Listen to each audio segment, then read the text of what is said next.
Alhamdulillah nahmaduhu wa nasta'inuhu wa nastaghfiruh wa na'udzu billahi min shururi anfusina wa min sayyiati a'malina. May yahdihillahu fala mudilla lahu wa may yudlil fala hadiya lahu. Asyhadu an la ilaha illallah wahdahu la syarika lahu wa asyhadu anna Muhammadan 'abduhu wa rasuluhu la nabiyya ba'd. Allahumma shalli wa sallim wa barik ala nabiyyina Muhammadin wa ala alihi wa ashabihi wa mawalah ma ba'd. Rabbi shrah li sadri wa yassir li amri wa hlul 'uqdatam min lisani yafqahu qawli. Allahumma 'allimna ma yanfa'una wanfa'na bima 'allamtana. Allahumma hdina wa hdina waj'alna sababan wa sabilan liman ihtada. Segala puji hanya bagi Allah. Salawat dan salam semoga senantiasa tercurah kepada junjungan kita Nabi besar Muhammad sallallahu alaihi wasallam. Bismillah, insyaallah Bapak dan Ibu sekalian yang dirahmati Allah, bertepatan dengan tanggal 17 Agustus. Ada yang upacara hari ini? Nah, ada yang undangan. Ya, kejauhan ya. Orang yang dekat aja nggak pernah datang. Orang itu.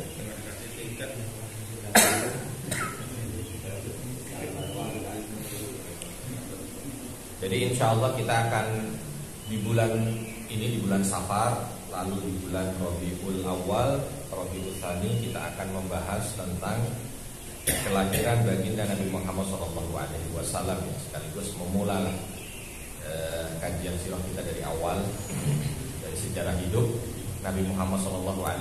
Mungkin nanti selepasnya runut gitu ya. Di pertemuan ini akan muqaddimah terlebih dahulu. Belum langsung membahas pada lahirnya Nabi Muhammad SAW, tapi kita akan melihat muqaddimahnya.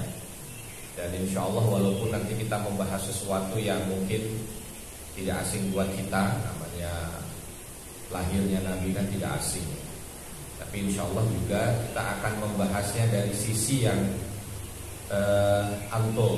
jarang didengar. Saya coba ambilkan dari beberapa kitab untuk menambah informasi, dan diharapkan dari informasi itu juga bisa menambahkan keimanan kita kepada Allah Subhanahu wa taala dan penciptaan kita kepada Nabi Muhammad SAW. Kita akan masuk di muqaddimah dari lahirnya Nabi. Tapi sebelumnya di antara muqaddimah itu ditulis oleh Dr. Ramdan Al-Buti dalam kitabnya ini. Di antara bab yang ada adalah sirru ikhtiyaril jaziratil arabiyyah mahdan li nash'atil Islam. Rahasia dipilihnya jazirah Arab sebagai tempat lahirnya Islam, tempat diutusnya Islam, tempat diutusnya Nabi Muhammad SAW. Sebenarnya pertanyaan ini tidak asing ya. Sering kita ditanya, kenapa Arab itu kok dipilih menjadi tempat lahirnya Nabi Muhammad? Kenapa Arab itu dipilih sebagai tempat turunnya Islam?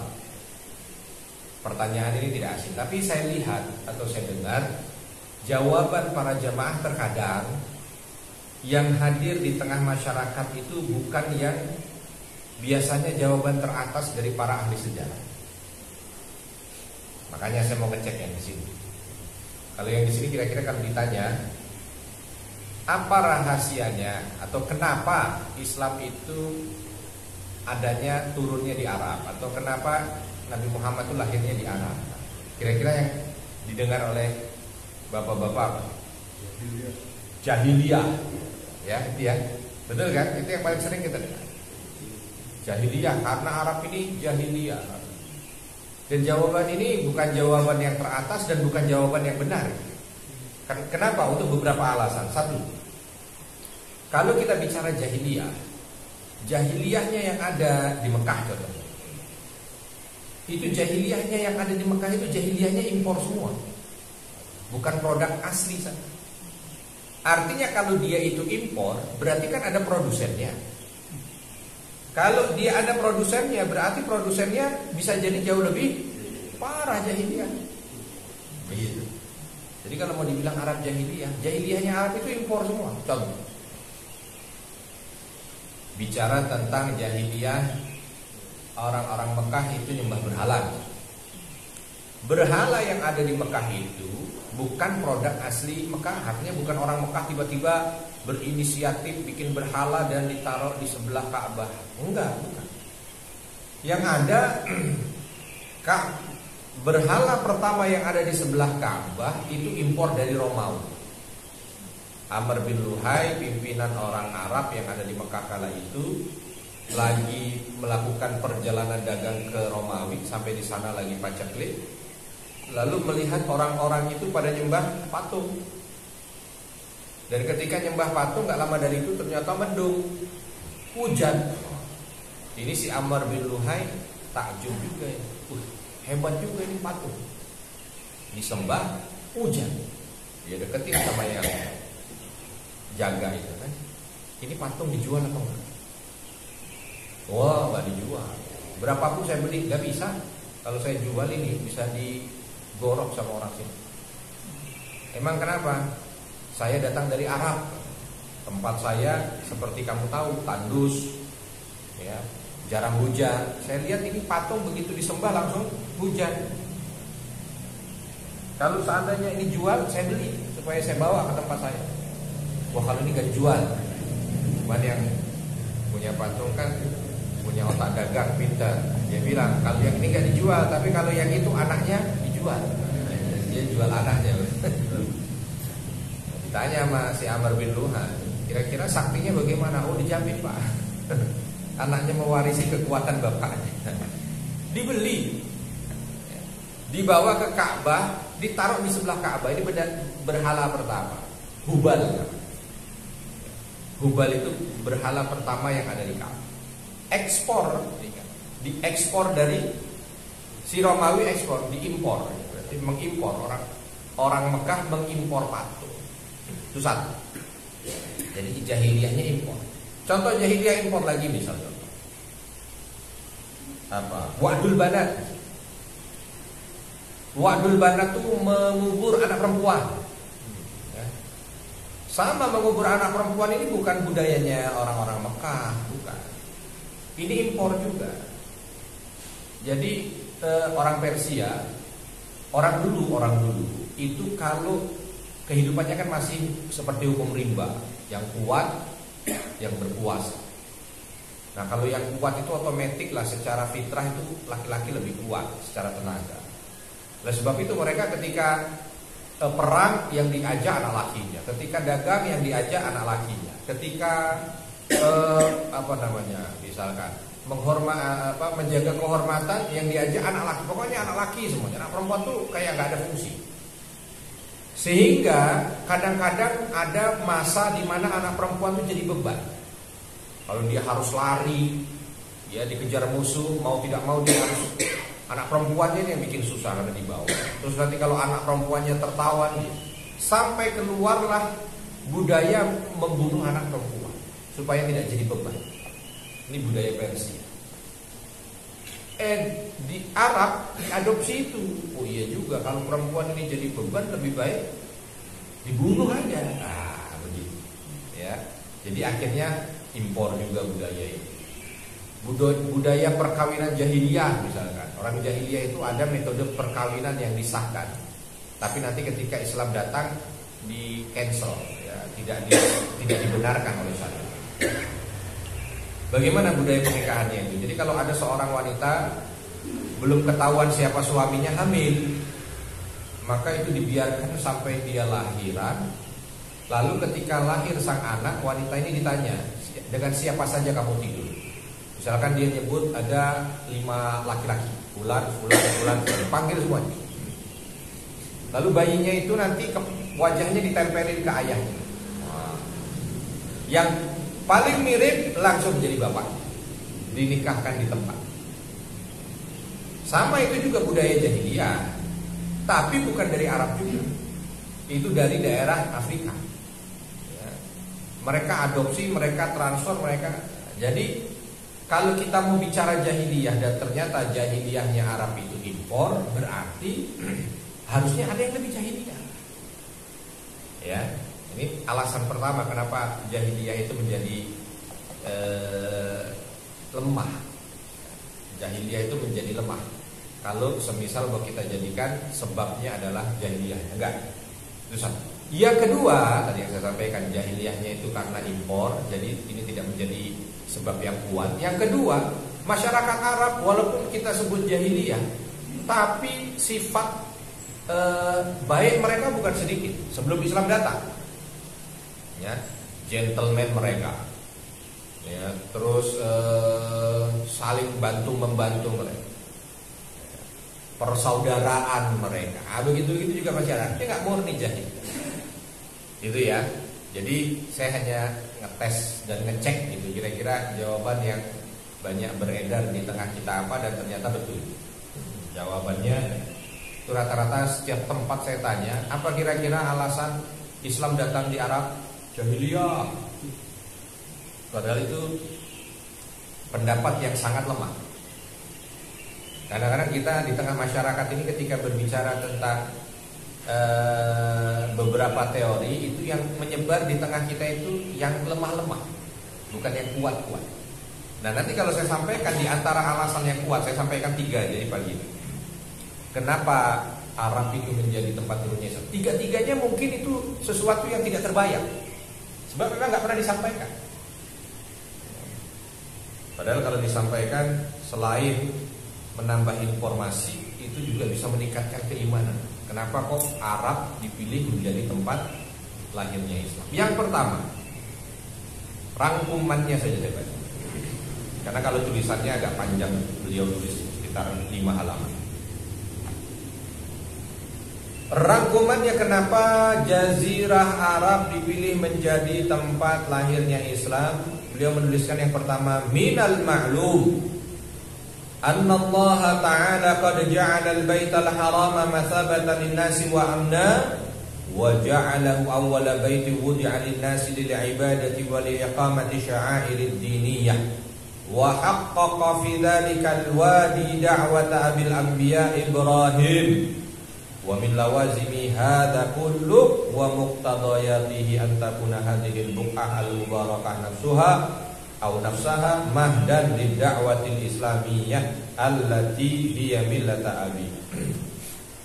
Jadi alasan yang paling banyak disampaikan oleh para ahli sejarah termasuk yang diambil oleh Syekh Rundun Al-Buti adalah Ka'bah. Jadi kalau ditanya kenapa Islam hadir di Mekah, Ka'bah. Alasannya Ka'bah. Ya. Jadi pengikat gitu, Pak. Nabi awal adalah Nabi Adam, Nabi tengah Nabi Ibrahim, Nabi akhir Nabi Muhammad. Semuanya diikat dengan Ka'bah. Nabi Adam alaihissalam ketika datang pertama kali ke muka bumi, ya, setelah dikeluarkan dari Ka'bah turun sampai di muka bumi, itu permintaan pertamanya Nabi Adam kan diturunkan di India, Hawa diturunkan di Jeddah. Makanya di Jeddah kan ada sepedanya Hawa apa sepedanya Adam? Kan jauh jaraknya, India, Jeddah. Misalkan contoh, namanya sekarang, dulu namanya bukan itu, dulu nggak ada nama. Jaraknya kurang lebih 5.000 km. Tapi Nabi Adam ketika diturunkan ke muka bumi, yang pertama diminta bukan mau ketemu Hawa, bukan. Yang pertama kali diminta ketika beliau datang ke atas muka bumi ini apa? Diterima tobatnya. Ketika diterima tobatnya, Nabi Adam sangat luar biasa senang, bersyukur. Kala itu diperintah oleh Allah sebagai rasa syukurmu, datang ke satu tempat dan tinggikan rumah. Kasihlah petunjuknya. Kalau bahasa orang sekarang dikasih Google Map-nya. Ya, cuman Google Map-nya dulu bukan dengan alat, tapi Google Map-nya dengan wahyu. Sampai di Mekah, di lembah. Mekah kan sekarang juga lembah, karena kan dari dulu lembah. Begitu sampai di lembah itu bingung, suruh bangunnya di mana. Dalam riwayat yang disampaikan dalam kitab Tabari, ya, tafsir Tabari disampaikan bagaimana Nabi Adam dan Nabi Ibrahim yang kala itu sampai di lembah itu dan tidak ada tanda bangunan sama sekali. Akhirnya dua nabi ini sama. Begitu minta petunjuk dari Allah untuk melihat mana yang tempat yang harus dibangun, datang angin kencang. Dan seolah apa bahasa? Kalau berputar-putar itu berarti angin apa? Puting gitu ya. Kalau kita puting beliung. Ya. Sampai Nabi Adam dan Nabi Ibrahim kala itu di masa yang berbeda tentunya, tapi dengan model riwayat yang sama, nggak bisa melihat. Selesai angin puting beliung itu pergi, di hadapannya sudah ada nampak fondasi, ya, yang berbeda dengan warna tanah yang lain. Lalu dibangunlah di atas fondasi. Makanya Ka'bah itu dari dulu sampai sekarang nggak mungkin berubah besar. Ya besarnya segitu-segitu aja. Ya kalau Masjid Darul Islah ini ada kemungkinan membesar, ada kemungkinan mengecil. Ya, tapi kalau Ka'bah dari zaman Nabi Adam begitu. Dari zaman Nabi Adam. Karena ada yang tanya begini, Pak. Nabi Adam itu kan tingginya situna diro kan, 60 hasta, 30 meter. 30 meter. Berarti kalau 30 meter nih Ka'bah jadi kecil lah. Kita iya sekarang besar. Karena apa? Kita cuma 1,5 meter. Tapi kalau Nabi Adam 30 meter, Ka'bah jadi seolah di bawah. Kalau untuk ukuran besarnya nggak bisa berubah. Tapi tingginya, tingginya aja dari zaman Nabi Muhammad SAW sampai di kita, atau dari zaman Nabi Ibrahim sampai di kita, itu berbeda. Kalau tingginya berbeda. Nah, tingginya tidak ada riwayat tingginya seapa. Tapi kalau bicara besarannya, nah besarannya ini tidak pernah berubah. Intinya begitu. Dan setelah Nabi Nuh hancur Ka'bah. Karena Ka'bah termasuk yang dihantam oleh bah yang ada pada zaman Nabi Nuh. Hancur sehingga rata lagi dengan tanah. Makanya Nabi Ibrahim diminta untuk datang kembali untuk memperbaiki, bukan memperbaiki, untuk meninggikan bangunan Ka'bah. Jadi Nabi Adam itu Ka'bah, Nabi tengahnya Nabi Ibrahim itu urusannya juga dengan Ka'bah. Nabi-nabi yang lain gak ada tuh ceritanya dengan Ka'bah kan. Maka Nabi akhir zaman juga diikat dengan Ka'bah. Jadi seolah ada pengikat gitu di antara awal dan akhir. Makanya kalau Nabi akhir zaman itu adanya di Magelang kan keren. Ya, terus Ka'bahnya gimana ya cerita? Itu satu. Hah? Oh, hajinya dekat ya. Dekat buat orang PSD. Iya kan? Kalau misalkan contoh Nabi akhir zaman ini nggak di Mekah lah. Dan terus Ka'bahnya mau diapain? Padahal ini pengikat antar nabi. Jadi alasan utamanya itu adalah Ka'bah itu. Ka'bah adalah tempat yang sudah Allah pilih untuk dibangun rumahnya pertama kali. Awwalu baitin wudi'a linnas. Pertama kali rumah yang dibangun di atas muka bumi. Seolah itu nanti akan menjadi isyarat. Di situ dibuka, di situ ditutup. Di situ dibuka, di situ ditutup. Jadi kalau orang sekarang ramai Olimpiade.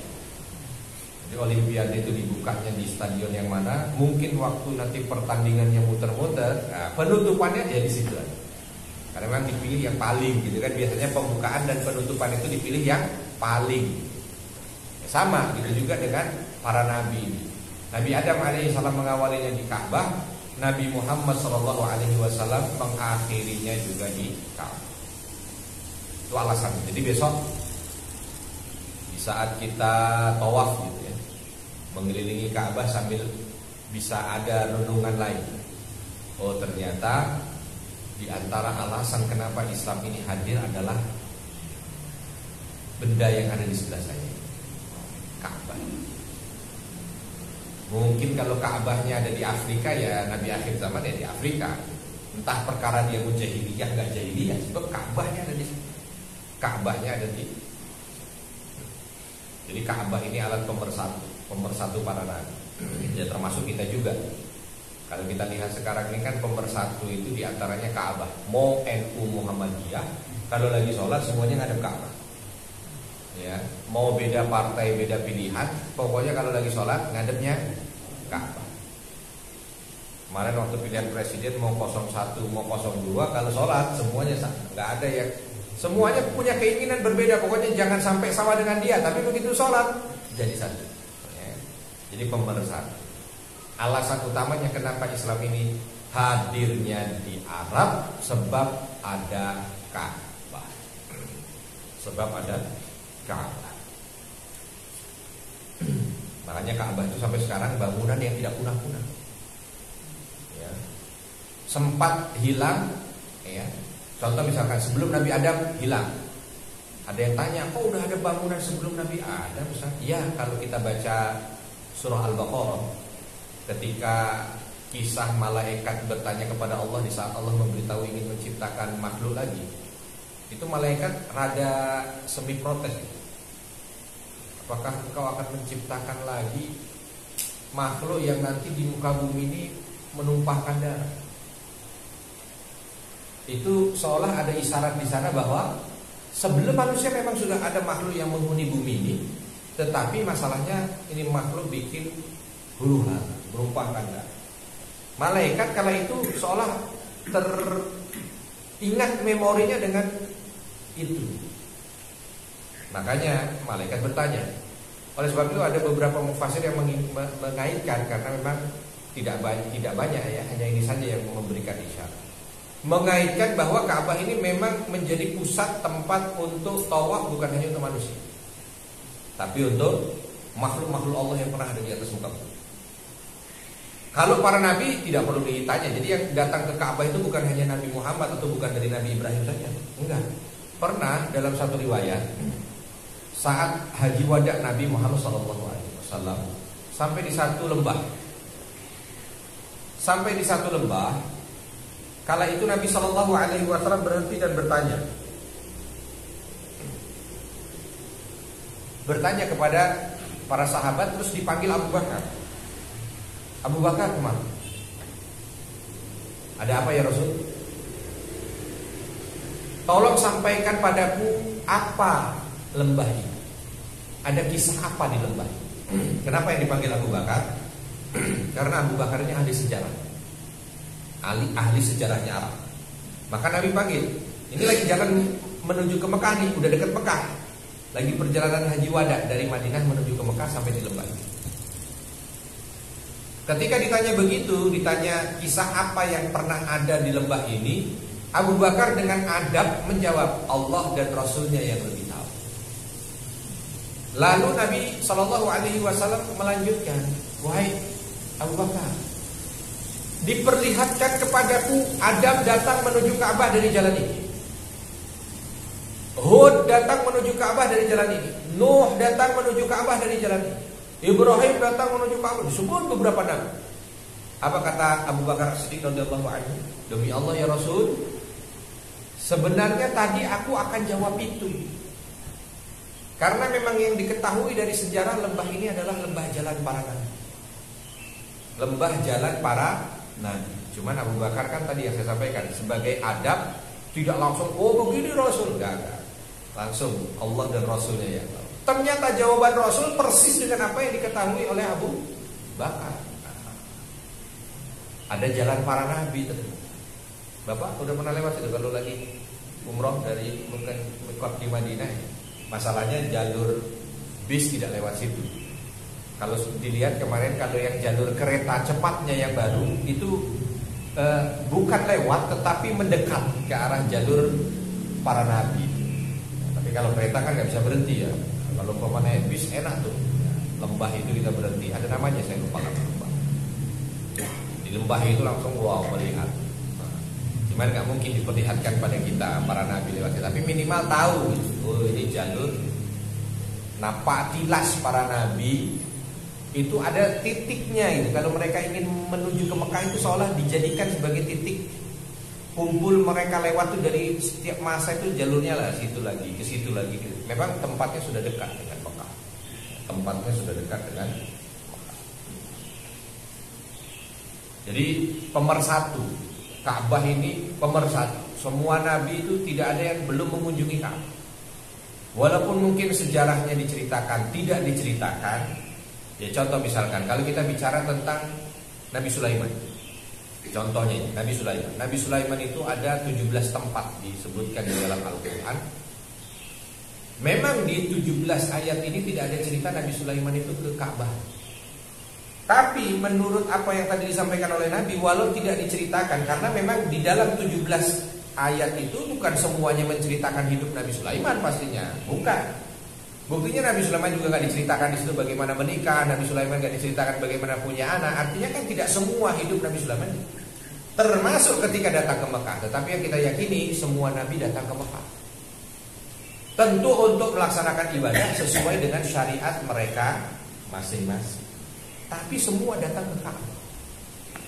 Nah, Nabi akhir zaman, Nabi Muhammad SAW, dari semua Nabi mungkin yang diceritakan datang ke Mekah itu secara spesifik dua. Satu Nabi Adam, dua Nabi Ibrahim. Ya kan, yang ceritanya spesifik di kita. Dan Nabi yang lahir, atau bukan Nabi yang lahir, Nabi yang masa kecilnya di situ dan besar itu dua juga, Nabi Sulaiman, Nabi Ismail dan Nabi Muhammad. Jadi alasan utamanya kenapa Islam ini hadirnya di Mekah, satu Ka'bah, ya, Ka'bah, bukan jahiliyah, tapi Ka'bah.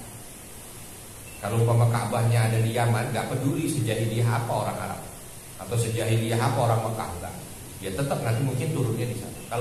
Kalau Ka'bah ini ada di Palestina gitu ya, nggak peduli sejahiliyah apa. Karena kalau umpama dipilih tempat yang jahiliyah, ya mungkin di atas muka bumi lebih banyak juga tempat yang jahiliyah. Tapi kalau Ka'bah nggak ada di atas muka bumi kecuali di Mekah. Itu satu. Dua, al-buq'ah al-jughrafiyah lil jaziratil arabiyyah turasihuha lil qiyami bi'ib'i mithli hadhihi da'wah bisababi annaha taqa' kama qulna fi nuqtatil wusta bainal umamil mukhtalifah allati min hawliha. Jadi kalau mau kita lihat secara geografis, dan ini terbukti dari beberapa penelitian bahwa Mekah ini letaknya itu memang di tengah-tengah, sentral. Jadi kalau orang sekarang secara waktu contoh memilih bahwa yang berada di tengah dan itu menjadi patokan untuk jam adalah Greenwich yang ada di Inggris, itu sebenarnya secara teori agak susah. Kalau bukan karena hanya sekedar kapitalis, konspirasi, penjajah dan lain sebagainya, menjadikan tempat itu sebagai titik nol itu susah. Sebab apa? Dia bukan di tengah, ya. Sananya udah laut, Inggris itu sananya udah laut. Ketemu lagi nggak ketemu daratan kecuali nanti Amerika, dan itu dipisahkan dengan laut yang begitu luas. Dan letaknya sudah di utara, jauh di utara. Nah kalau Mekah ini tidak. Mekah ini kalau dibikin gitu ya, oke lah kalau barat dan timur itu relatif, dia bisa dimanapun jadi tengah sebab bumi itu bulat. Tapi kalau untuk utara dan selatan bisa. Kalau Greenwich agak ke utara, jadi nggak di tengah sebab dia naik ke atas. Australia agak ke bawah. Nah kalau Mekah itu di tengah.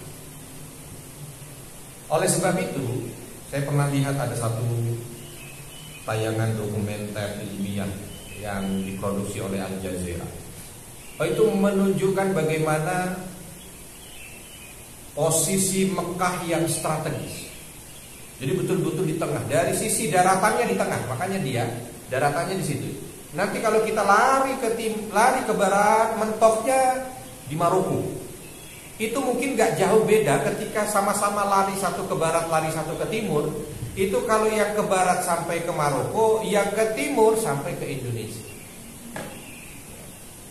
Ya jaraknya kalau naik pesawat dari Mekah mau ke Maroko itu kurang lebih sekitar 6-7 jam. Kalau naik pesawat dari Mekah mau ke Indonesia itu naiknya kurang lebih sekitar 7-8 jam, ya mirip. Ya. Makanya di dalam dokumenter itu dibikin perkembangan Islam itu kalau mau dibikin seperti dengan rentang waktu gitu ya, tahun sekian, terus dia dilihat perkembangannya itu merata, timur, barat itu merata, utara, selatan merata. Jadi dia bikin animasi itu seolah seperti menyebarnya ke seluruh dunia itu seperti bunga yang merekah. Enggak bantet sebelah, enggak. Bukan ke timur dulu tapi ke barat enggak maju-maju. Atau bukan ke barat dulu tapi ke timur enggak jalan-jalan. Enggak begitu. Bersamaan. Makanya kenapa teori masuknya Islam ke Indonesia ini dengan teori Gujarat itu tertolak. Kenapa? Karena Gujarat ini masuk ke Indonesia 600 tahun setelah Nabi wafat. Jadi tahun 1200-an, 1300-an. Terlalu jauh. Terlalu jauh. Akhirnya timbullah berbagai macam teori-teori yang lebih relevan. Contoh misalkan sudah ada catatan surat menyurat dari Raja Sriwijaya kepada pimpinan kaum muslimin. Kalau dihitung-hitung tahun 800 itu di masanya Sriwijaya itu bersamaan dengan masa kekhalifahannya Umar bin Abdul Aziz. Maka surat menyurat itu antara Raja Sriwijaya dengan Umar bin Abdul Aziz. Ini awal kerajaan Sriwijaya ya, surat menyurat. Kenapa Umar bin Abdul Aziz disurati? Dan banyak sekali tuh ada apa bahasanya sih kalau catatan kerajaan Cina itu relik ya. Kerajaan dinasti di Cina itu menceritakan ada satu raja yang banyak sekali melakukan surat menyurat ya. Ada satu raja Arab maksudnya, yang negara-negara lain, kerajaan lain banyak melakukan surat menyurat dengan dia. Dan yang dimaksud di situ adalah Umar bin Abdul Aziz. Umar bin Abdul Aziz itu masih kurang lebih sekitar jaraknya dari wafatnya Nabi 100 tahun. Karena dia masih dinasti Bani Umayyah 100 tahun. Kenapa kok banyak raja-raja surat menyurat? Karena Umar bin Abdul Aziz ini viral, Pak. Bahasa anak sekarang ini viral.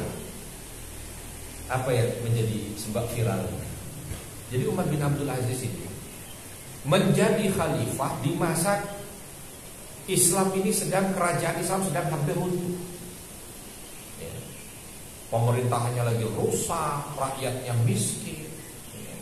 Bodoh, pokoknya lagi buruk-buruk. Naik jadi pimpinan. Dan Umar bin Abdul Aziz ini gak nyampe 3 tahun. Gak nyampe 3 tahun. Karena meninggal diganti. Di usia beliau itu yang 2 tahun memimpin kerajaan Islam yang sebegitu luasnya, tapi dalam kondisi yang sedang terpuruk miskin, baru 2 tahun itu langsung berubah. Bayangkan, beberapa riwayat menyampaikan ketika Umar bin Abdul Aziz naik menjadi khalifah, rakyat itu mayoritas miskin, baru 2 tahun semua rakyatnya kaya. Sampai Baitul Mal itu susah mau menyalurkan zakat. Cerita ini mungkin masyhur lah di antara bapak-bapak gitu kan. Cerita tentang Umar bin Abdul Aziz yang bagaimana Baitul Mal itu sampai ngeluh, ini gimana ini uang zakat ini mau kita kasih kemana? Kata Umar bin Abdul Aziz, ya kasih aja ke rakyat lah. Rakyatnya udah gak ada yang miskin. Gak kebayang gitu ya. Ini kalau di tempat kita gimana kira-kira? Ada orang keluar bawa duit 100 juta mau dibagi-bagi, kira-kira pada datang gak? Ini saya mau bagi-bagi Bapak Ibu, pakai speaker gitu. Ada duit 100 juta, satu orang mau saya bagi 5 juta, 5 juta, ada yang mau datang. Lalu di zaman kita langsung gitu. Di zaman Umar bin Abdul Aziz Pak, gak ada. Gak ada. Jadi ambil zakat tuh, bahasa kita sekarang, Baitul Mal ngecek siapa nih yang berhak, nggak ada. Sampai akhirnya harus tanya kepada khalifah. Nah, kekayaan, gemah ripah loh jinaminya, kemakmuran itu viral ke kerajaan-kerajaan seluruh dunia. Yang bikin viral lagi, ini raja baru 2 tahun. Rakyatnya sudah makmur. Ada raja yang sudah 2 periode belum makmur. Ini 2 tahun. Rakyatnya semua makmur. Singkat cerita, raja salim terus. Nah, sama Sriwijaya juga begitu. Walaupun ini suratnya ini tidak ada di kita, bukan berarti tidak ada ya kan, nggak mungkin sejarawan mengatakan. Dia ada di salah satu museum yang ada di Perancis. Ketika diterjemahkan itu bunyinya, minta supaya diantar guru. Banyak di antara ahli sejarah mengatakan guru yang dimaksud adalah guru agama. Tapi kalau saya lebih condong pada pendapat bukan guru agama sebenarnya. Sebab mereka sudah punya keyakinan sendiri. Keyakinan orang Sriwijaya adalah Buddha. Keyakinannya Buddha. Dan dia berada di bawah hegemoni Cina pada masa itu.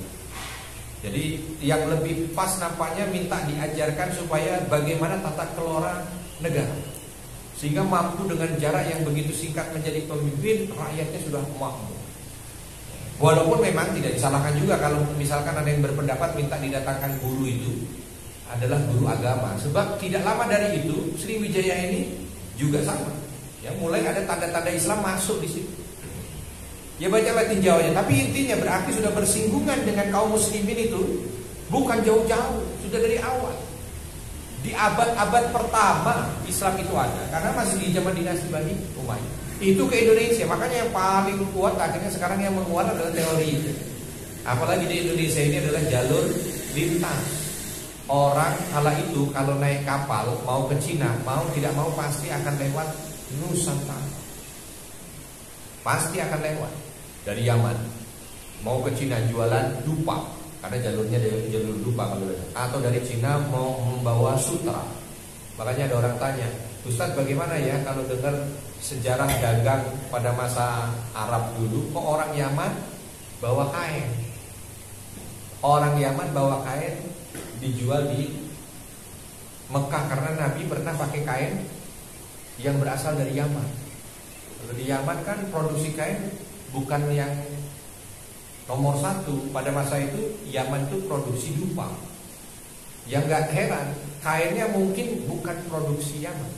Kalau mungkin dibuka ada di belakangnya tulisan Made in China. Kalau dibuka Made in China. Kenapa? Karena perdagangan antara Yaman dengan China itu sudah dimulai dari zaman dahulu kala. Bahkan dari Mesir ada kisah Fir'aun itu membawa wangi-wangian itu dari daerah Barus yang ada di Sumatera Utara. Ya, maka disebut oleh orang-orang sana dengan kalimat kafur. Dalam Al-Quran juga disebut kafur. Kafur itu termasuk salah satu wewangian surga dalam istilah Al-Quran. Ya, kafur yang dimaksud itu yang didatangkan dari daerah Barus yang ada di Sumatera. Oleh orang kita digabung kafur Barus.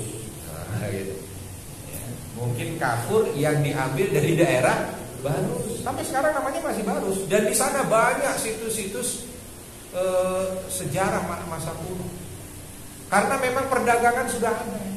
Orang-orang sana mendatangkan dari daerah itu. Ya kalau mau perdagangan sudah ada dari zaman Fir'aun aja sudah ada, bagaimana dari zaman Nabi Muhammad? Ya. Maksud saya begini, Mekah itu letaknya di tengah sehingga apa? Menyebarnya itu ke seluruhnya bersamaan. Jadi kenapa kok tidak menerima teori pedagang Gujarat yang membawa Islam ke Indonesia? Sebab satu, teori ini yang membawa Snokholm-Gronye, salah satu orientalis yang memang disusupkan untuk menjadi mata-mata. Ya mungkin dia tahu, bukan dia tidak tahu segala teori-teori yang lain. Cuman kalau dia mau mengambil yang paling awal, takut nanti seolah memang Islam ini sudah ada di Nusantara dari awal. Kalau umpama dibilang di Nusantara dari awal kan otomatis kayaknya itu kedekatannya lebih gitu. Dibanding nanti saya bikin aja yang paling jauh aja teori 600 tahun setelah wafatnya Nabi baru Islam sampai sini. Dibawa oleh pedagang dari Gujarat. Gujarat itu di mana, Pak? India. Lucu, pedagang dari India. Secara madhabnya Hanafi. Tiba-tiba begitu dilihat para kesultanan yang ada di Indonesia itu ketika melaksanakan aktivitas ibadah syariat itu lebih banyak ya kesesuaiannya dengan madhab Syafi'i. Begitu. Ini gurunya di mana tuh? Apa pedagang Gujaratnya itu sampai di sini langsung berbeda madhab? Pokoknya banyaklah intinya. Bukan saatnya kita bicara itu. Tapi ingin menyampaikan Islam itu nyampe di Indonesia di abad awal, seperti Islam sampai di Maroko di bagian paling barat itu juga di abad-abad awal. Jadi kalau mau dibikin grafiknya itu dari Mekah itu seperti bunga yang lagi merekah bersamaan. Timur barat sama, bahkan utara sama. Selatan oke lah. Paling selatan kan Yaman ya. Turun Yaman udah nggak ada lagi tuh kan, dia laut lepas tuh ke mana namanya, ke kutub selatan. Tapi ketika berapa ya? Saya lupa 2018 sampai 2019. Saya bawa jamaah untuk rihlah tarikhiyah lah ya. Ada perjalanan sejarah kita menuju ke Rusia. Salah satunya ke Rusia. Ada beberapa negara Rusia, terus Asia Tengah kita datang waktu. Datang ke Rusia itu ada daerah yang paling utara Rusia. Rusia aja udah utara di peta Pak. Ini kita datang ke daerah paling utara. Kenapa kita datang ke sana? Karena di sana daerah yang dalam catatan sejarah menjadi tempat Islam pertama di daerah ini. Ketika datang ke sana yang luar biasa, ini tempatnya udah di ujung, terpencil, tapi di sana ada masjid, lalu ada museum peninggalan-peninggalan peradaban Islam. Dan itu kalau dihitung jaraknya itu kurang lebih mirip dengan akhir dinasti Bani Umayyah, awal dinasti Bani Abbas. Ya artinya di tahun 750 sampai 700 tahun 800-an. Masih jaraknya sekitar 150 sampai 200 tahun setelah wafatnya Nabi. Padahal itu tempatnya udah terpencil di daerah utara. Kumpulan-kumpulan ini menunjukkan betapa Mekah menjadi pilihan. Sebab kalau dia itu adanya di, misalkan contoh, Islam turunnya di Irian, itu akan berat. Kenapa? Dakwanya terus ke barat terus, gak ke timur. Timur udah laut. Mau tidak mau akhirnya dakwanya kemana? Ke barat terus. Bayangkan dari Irian untuk nembus sampai ke Maroko itu berapa lama? Dalam dakwah gak kebayang lamanya. Posisinya yang kurang strategi. Tapi kalau sudah di tengah langsung bisa disebar gitu aja. Ke sana kemari, ke sana kemari. Kalaupun ternyata butuh bantuan, kalaupun ke tengahnya itu, ke pusatnya itu dekat. Makanya kemarin ada laporan maskapai yang laris gitu ya. Di antara beberapa maskapai yang laris disebutkan Qatar Airlines sama si Emirates. Dan disebutkan di sini sebabnya posisi, bukan karena apa-apa, karena posisi. Inilah posisi menentukan prestasi. Nah, kenapa? Karena dia letaknya Qatar sama Emirates itu di tengah. Mau ke timur penerbangan, kalaupun balik lagi dekat. Mau ke barat penerbangan, kalau mau balik lagi. Dia kalau mau menghubungkan antara Inggris dan Australia, enak tuh. Tinggal datangnya ke sini, nanti tinggal. Sedangkan maskapai Inggris kalau mau ke Australia, minyaknya nggak cukup. Mau nggak mau dia harus berhenti, isi minyak dulu di tengah. Ngisinya di tengah, di tempat orang lain. Kalau mau maskapai ini turun di rumahnya sendiri, berangkat lagi ke sana, turun di rumah. Jadi Islam turun di Mekah dipilih salah satunya karena yang ketiga tiga aja. Alasan yang ketiga kenapa Islam itu hadir di Arab, iqtadat hikmatullahi ta'ala an takuna lughah al-arabiyyah lughatan dakwah al-islamiyah. Jadi alasannya adalah alasan bahasa Arab. Alasannya kenapa Islam hadir di Arab, sebab Arab punya bahasa yang bahasa itu kuat. Ini mohon maaf Pak, tidak ada di atas muka bumi bahasa yang sampai saat ini yang masih ada murni seperti apa yang ada pada awalnya, tidak berubah sehuruf pun kecuali Arab. Enggak ada. Jadi kalau bahasa apapun, silakan sebut bahasa apapun, pasti berubah. Walau mungkin namanya sama. Contoh, orang Yahudi sekarang, orang Yahudi, kalau ditanya mereka bahasanya apa yang ada di Israel itu, Ibrani. Bahasanya Ibrani. Tapi Ibraninya Yahudi itu jangan dikira sama dengan Ibraninya Bani Israel di zaman Nabi Musa. Jadi kalau umpama ada satu Bani Israel yang dibangunkan lagi, ini kita ngomong andai-andai. Ada ada Bani Israelnya di zaman Nabi Musa dibangunkan lagi, pasti dia akan ngomongnya Ibrani nih. Karena bahasanya Ibrani, makanya Taurat itu turun dalam bahasa Ibrani. Kalau ini dibangunkan lalu ketemu dengan Yahudi sekarang, nggak masuk Pak, nggak ketemu. Ngomongnya nggak ketemu.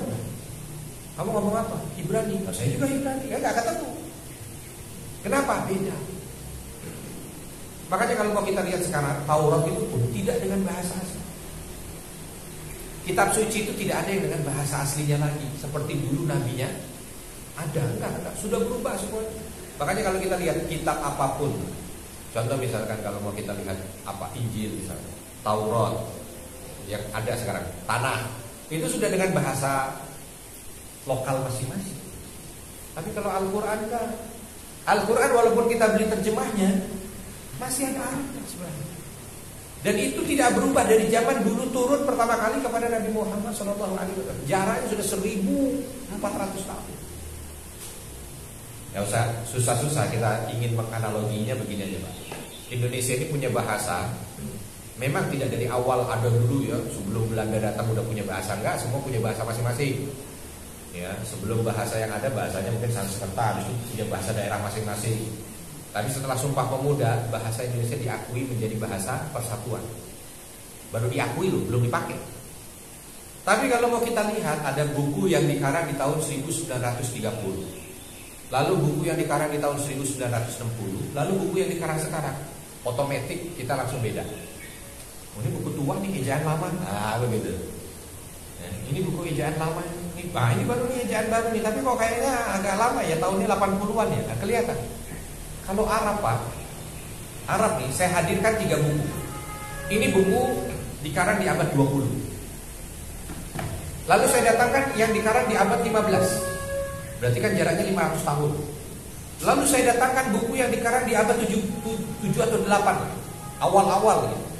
Jaraknya 500 tahun, 500 tahun, 500 tahun contohnya. Kalau nggak ketahuan siapa pengarangnya, apa judul bukunya, cuma diambil satu lembar tengahnya, diambil satu lembar tengahnya. Disuruh tanya, mana yang lebih tua dari tulisan ini? Nggak kebaca. Saking mirip. Jadi saya baca buku yang dikarang di abad 20, itu nggak ada beda bahasanya, gayanya, penulisannya, sama dengan buku yang dikarang abad 15 misalkan, tahun 1500. Nggak ada beda dengan yang dikarang di tahun 800, nggak ada beda. Misalnya contoh Imam Syafi'i. Ya. Imam Syafi'i rahimahullah di tahun 800-an. Dengan sekarang di tahun 2000. Bukunya kalau dibaca nggak beda, bahasanya nggak beda. Makanya orang kalau baca Al-Quran yang turunnya pada Nabi Shallallahu Alaihi Wasallam nggak beda. Orang Arab nggak beda. Nggak ada bahasa yang aneh gitu kan. Hadis Nabi itu kayak diucapkan oleh orang sekarang juga. Inilah dia bahasa. Makanya pernah saya dalam ziarah ke Aqsa waktu itu membawa para guru besar salah satu universitas, profesor-profesor gitu. Di antaranya ada 2 profesor linguistik bahasa. Walaupun bukan profesor bahasa Arab. Satunya filologi bahasa, satunya apalah gitu. Saya lupa. Waktu berangkat belum terlalu dekat tuh dengan saya. Begitu sampai di Palestina, karena saya komunikasi dengan Imam Masjidil Aqsa, komunikasi dengan mufti, komunikasi dengan yang lain itu dengan bahasa Arab, dia mulai itu karena dia memang peneliti bahasa dan profesor bahasa. Mulai akrab kita. Barulah ngomong, Ustaz, sebenarnya saya itu paling suka mendengar orang ngomong bahasa Arab. Walau saya nggak bisa bahasa Arab. Dia profesor bahasa. Walau dia nggak bisa bahasa Arab, juga saya paling suka dengan bahasa Arab. Kenapa? Karena menurut teori, bahasa yang tidak akan pernah punah itu bahasa Arab. Karena bahasa itu menjadi kuat kalau didukung oleh sekian belas unsur. Sekian belas unsur. Ini kalau sekian belas unsur ini terpenuhi dalam setiap bahasa, terpenuhi dalam satu bahasa, unsur hurufnya, unsur pengucapannya, unsur budayanya, unsur prakteknya, unsur sejarahnya, macam-macam lah, saya nggak hafal lah. Tapi kalau ini ada dalam sebuah bahasa, susah bahasa itu mau punah.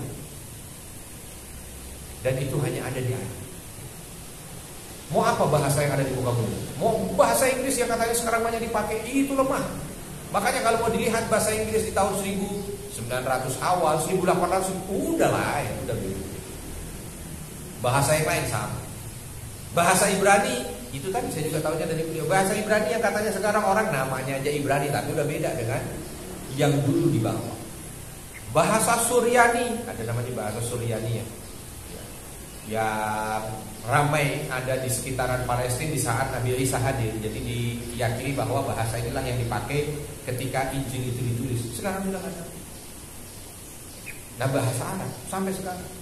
Dan kalau mau dibilang bahasa Arab ini nanti bakal punah, bahasa Arab ini bakal hilang, orang sekarang juga mikirnya kayaknya mustahil. Sebab saking kuatnya di bahasa Arab. Saking kuatnya bahasa Arab.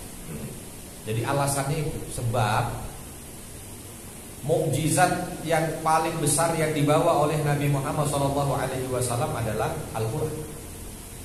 Dan Al-Quran berbahasa Arab. Al-Quran berbahasa Arab. Sehingga seolah Allah pilih tempat yang dia itu bahasanya juga dijamin. Ya nggak kebayang kalau Al-Quran, kalau Islami turunnya di Indonesia terus pakai bahasa apa? Mau pakai Jawa belum ada mungkin zaman itu. Sanskerta. Pakai bahasa Sanskerta. Ya kan? Karena di kita aja bahasa Jawa belum ada. Ya, tahun 600 Masehi itu Jawa itu belum ada bahasanya berdiri. Bahasanya mungkin Sanskerta. Sanskerta aja sekarang orang ya boro-boro mau tahu bahasa Sanskerta. Yang ini merupakan induk bahasa Jawa, induk bahasa. Tapi kalau mau dibilang ya udah sekarang udah tinggal sejarah udah tinggal sejarah. Ya bahasa Jawa juga udah tinggal orang-orang tertentu di daerahnya. Terus begitu. Nah Arab dengan berjalannya waktu semua nggak berubah sampai dengan ini. Ya kalau mau kita bicara bahasa Romawi, gitu. Emang pernah sekarang kita mau tahu, pernah masih dengar orang yang padahal dulu pernah punya kebudayaan tinggi, tapi kalau beritanya sekarang mana bahasa Romawi, ya udah tinggal ada di museum-museum. Bahasa Yunani ya udah tinggal di museum-museum. Bahasa Persia ya sudah tinggal di museum-museum. Bahasa Arab, ini masih bukunya bahasa. Bapak masih dengar tadi omongan bahasa Arab. Dan ini sampai akhir zaman. Ya. Makanya tidak berlebihan ketika Nabi mengatakan bahwa bahasa Arab adalah lughah ahlul jannah. Bahasa Arab ini adalah bahasanya orang yang masuk ke surga. Enggak berlebihan sebenarnya. Bukan karena tendensius atau karena rasis, bukan. Tapi memang secara fakta ilmiah di antara bahasa yang pernah ada di atas muka bumi ini, yang dia itu punya kekuatan untuk langgeng, dia bahasa ini. Ya gak usah susah-susah lah. Kita gak usah bicara wah kamu terlalu taksub gitu ya. Enggak. Sekarang ilmiah saja. Hadirkan bahasa yang sudah jalan sekian ribu tahun masih ada tanpa perubahan satu. Jadi misalkan kalau dibangkitkan gitu ya, kita bicara tadi kan kalau dibangkitkan Bani Israel ketemu sama orang Yahudi sekarang nggak masuk udah. Tapi kalau sekarang ini hadir dari golongan tabiin gitu ngomong nggak beda, langsung bisa dipahami dengan mudah. Ngomong cas-cis-cus. Padahal jaraknya 1400 tahun. Kalau andai dulu udah ada masa rekaman atau teknologi rekaman, omongan-omongan para ulama, para imam itu direkam, orang didengar sekarang kayak ngedengar omongan rekaman kemarin dari segi bahasa. Nggak ada beda. Tidak ada beda. Oleh sebab itulah alasan yang ketiga yang disampaikan oleh para ahli sejarah adalah karena bahasa. Bahasa ini adalah bahasa yang dijaga. Itu yang bisa saya sampaikan insyaallah. Dan pertemuan berikutnya kita akan membahas tentang nasab Nabi Muhammad SAW. Kita akan bicara beberapa nenek buyut atau kakek buyutnya Nabi Muhammad SAW. Baru nanti setelahnya kita membahas tentang detik-detik lahirnya Nabi sampai dengan masa kanak-kanaknya Nabi Muhammad SAW. Karena tadi bicara ini aja banyak di antara kita yang mungkin ketika ditanya kurang tepat jawabannya. Apalagi nanti ketika bicara tentang sejarah nasab dari Nabi Muhammad SAW. Akan banyak di antara kita yang gitu. Sebab apa? Mungkin tidak familiar. Di kita bukan sesuatu yang familiar. Insyaallah kita akan bahas. Tapi sebelum saya tutup mungkin ada yang pertanyaan, ada yang ingin bertanya mungkin. Ada yang ingin bertanya? Mana nih? Ahlus soal, mana ahlus soal? Ahli masalah.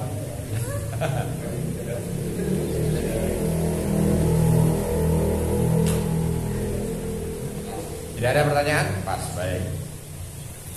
Kalau tidak ada saya cukupkan. Bismillah. Jadi bertambah ilmu kita pagi hari ini kalau ditanya orang. Dan kalau bisa disampaikan juga bapak-bapak, mungkin kalau ibu-ibunya gak hadir ke sini ya di rumah. Begitu, assalamualaikum. Bu, apa alasan Islam turun di Arab?